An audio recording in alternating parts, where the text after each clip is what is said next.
नमस्कार दोस्तों, स्वागत है आपका मेरे YouTube चैनल हिम एजुकेशन में।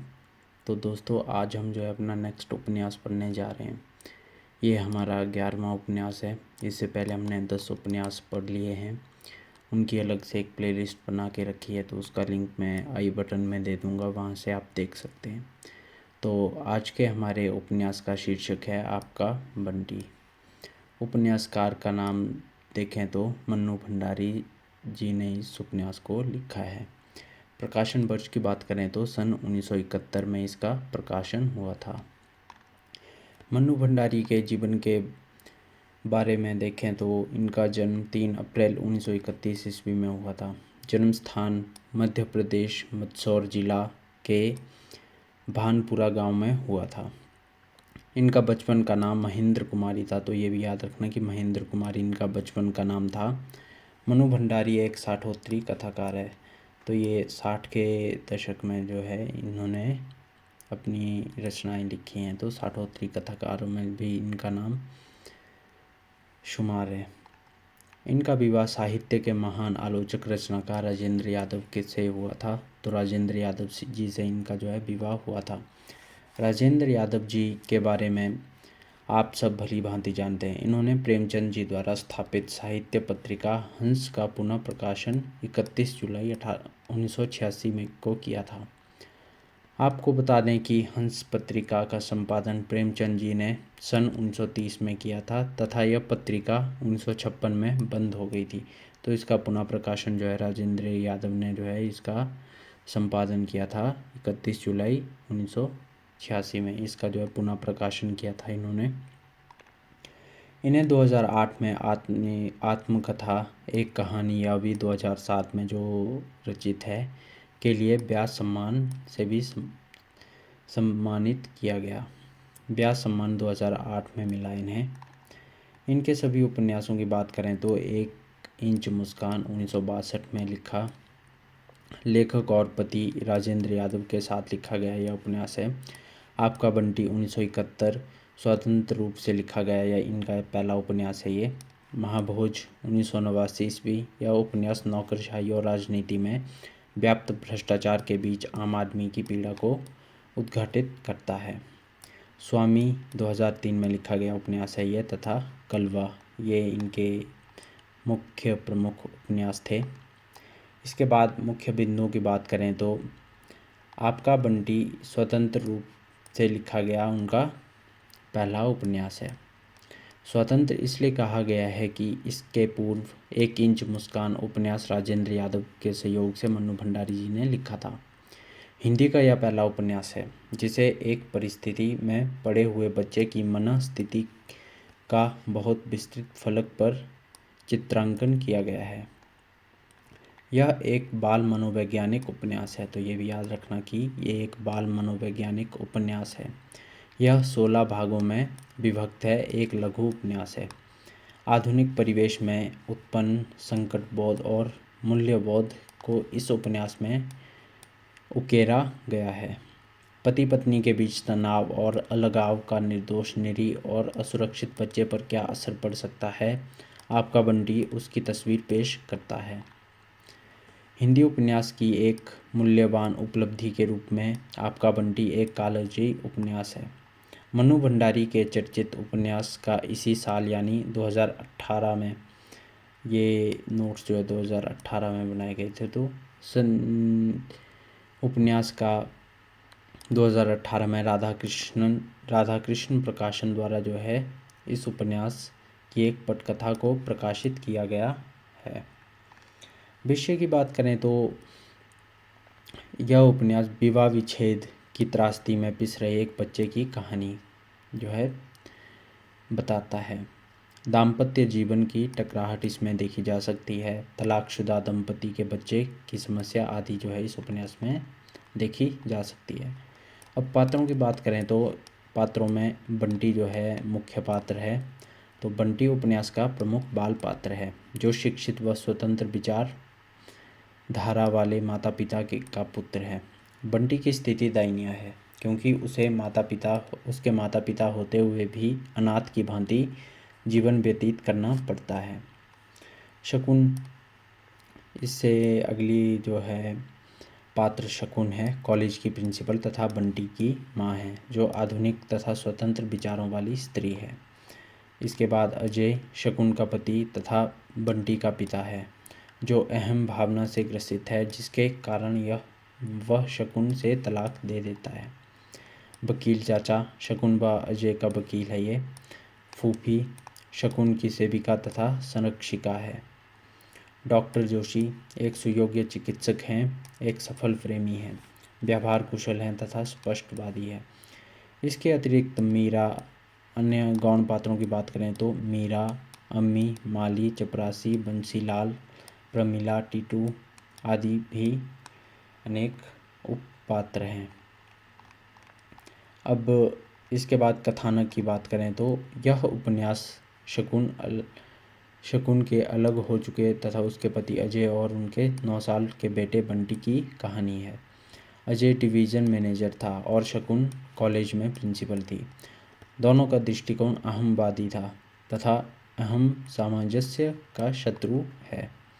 बंटी की माँ शकुन और पिता अजय दोनों बीच आपसी सामंजस्य नहीं स्थापित हो पाता। उनके बीच जो सामंजस्य स्थापित नहीं हो पाता है, जिस कारण जो है दोनों में मतभेद इतने बढ़ जाते हैं कि वे एक दूसरे से जुड़े रिश्ते को तलाक देकर जो है हमेशा के लिए ख़त्म कर लेते हैं। इसके बाद बात करें तो टीटू बंटी के पड़ोस में रहता है तथा इसी के माध्यम से बंटी को यह जानकारी मिलती है कि उसके मम्मी पापा में तलाक हो गया है, इसलिए पापा अलग रहते हैं। तो ये भी याद रखना है कि किसके माध्यम से जो है बंटी को पता चला था, तो टीटू के माध्यम से जो है बंटी को पता चला था। अब बंटी इस बात से पूरी तरह अवगत हो चुका होता है कि वकील चाचा उसके पापा के पास से होकर आते हैं और मम्मी के बीच संदेश का आदान प्रदान करते हैं। अजय मीरा नाम की एक स्त्री से जो है शादी कर अपनी ज़िंदगी में आगे बढ़ गया है। उसे मीरा के साथ संबंध में बंधे देखकर जो है शकुन आहत होती है, क्योंकि तलाक कानूनन एक दूसरे से अलग कर सकता है, किंतु भीतर का प्यार और अपनापन नहीं मार सकता। बंटी 6ठी कक्षा में पढ़ता है और यह सब देखकर जो है उसके बाल मन को बहुत ठेस पहुंचती है तथा शकुन, जो बंटी की माँ है, को भी अब अकेलापन बुरी तरह से काटने लगता है।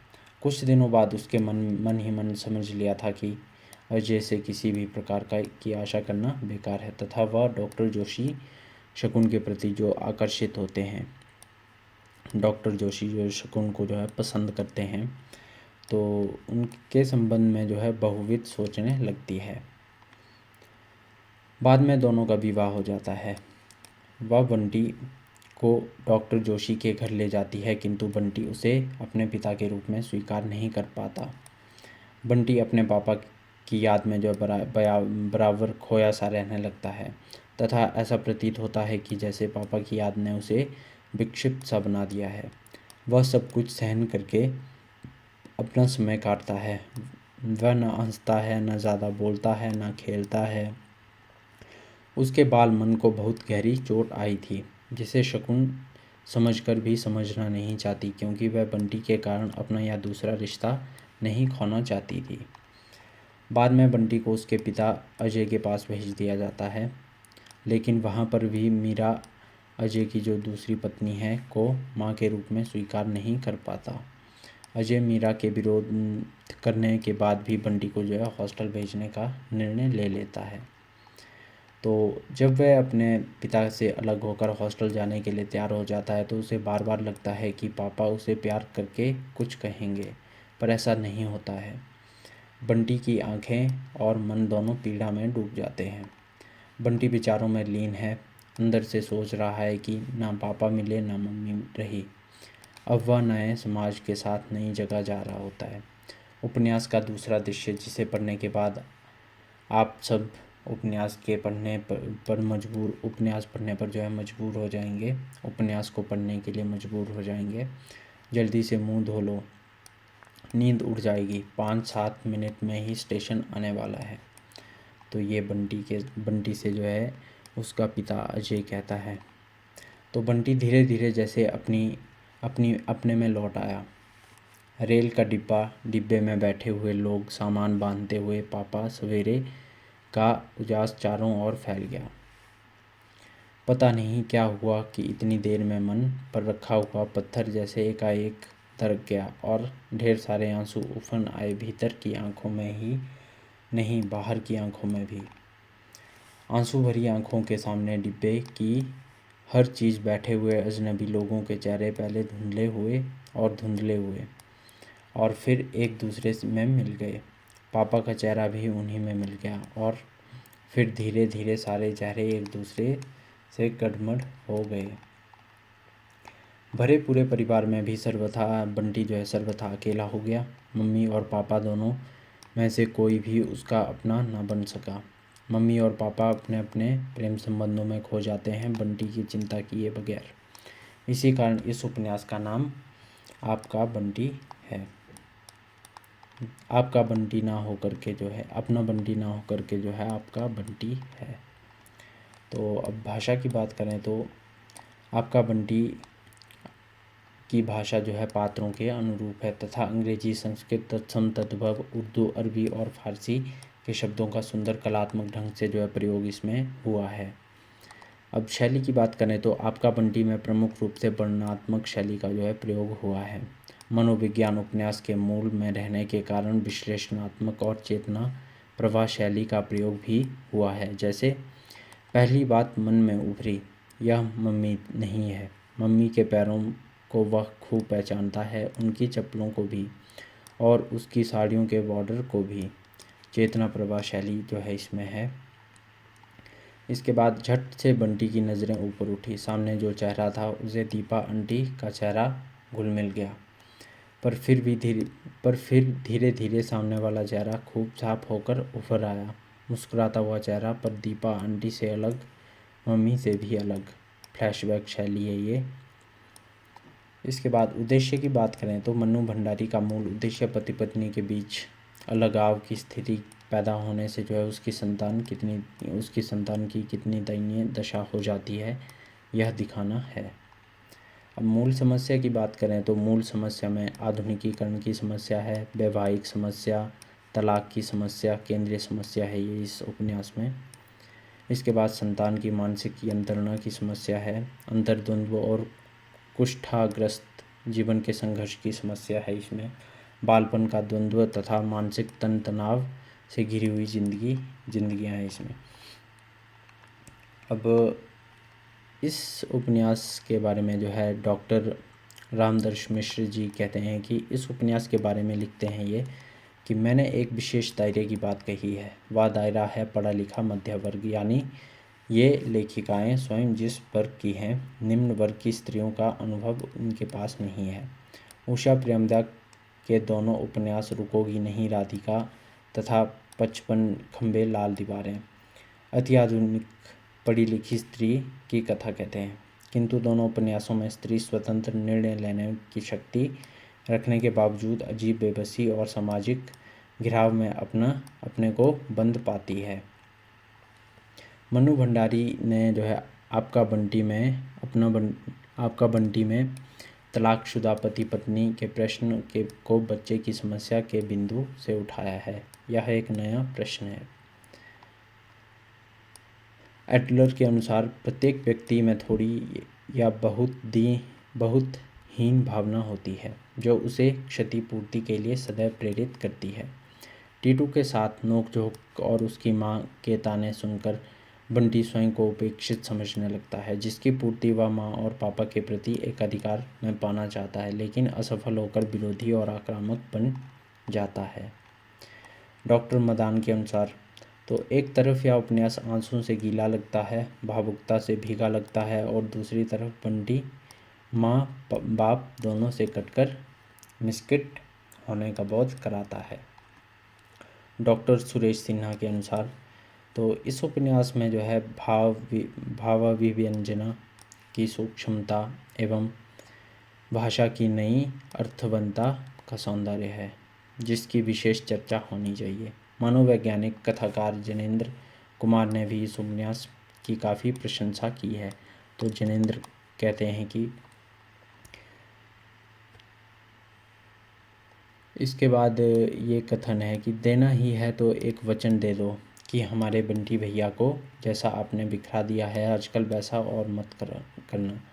बाप के रहते या बिना बाप का हो रहा है, अब माँ के रहते या बिना माँ का ना हो जाए।